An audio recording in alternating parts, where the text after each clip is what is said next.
जिस घर में बेटियों के हक, मोहब्बत और इज्जत के फैसले दौलत और खानदानी अनाज से होने लगा है, वहाँ एक छोटा सा फैसला भी पूरे खानदान के रिश्ते बदल देता है। और अब कहानी एक ऐसे मोड़ पर पहुंच रही है जहाँ फिजा, रजा और ऐजा के फैसले जहाँ आरा के लिए भी एक बड़ा इम्तिहान बनने वाले हैं। आप आने वाली किस्त में देखेंगे कि फिजा और रजा के रिश्ते के मामले में एक बार फिर खानदान के मुखालिफत और पुरानी रंजिशें सामने आ सकती हैं।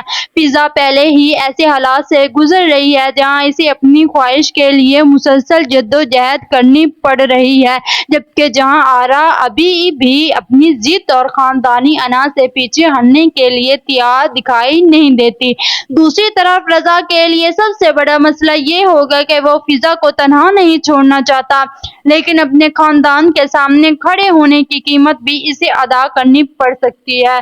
और यहाँ आयजा का किरदार भी इंतहाई अहम हो सकता है। आने वाली सूरत-ए-हाल में इसका एक फैसला फिजा के साथ साथ पूरे खानदान के ताल्लुकात को मुतासिर कर सकती है।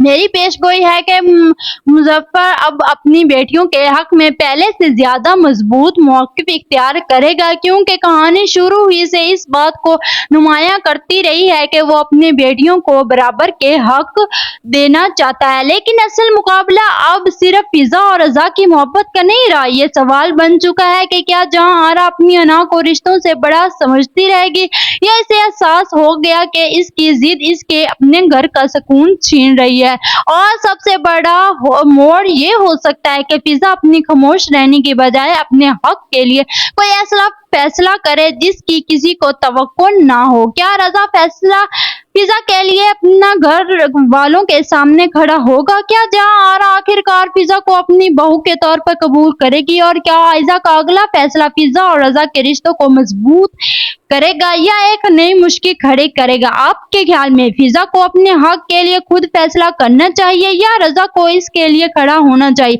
अपनी राय कमेंट में जरूर बताएं।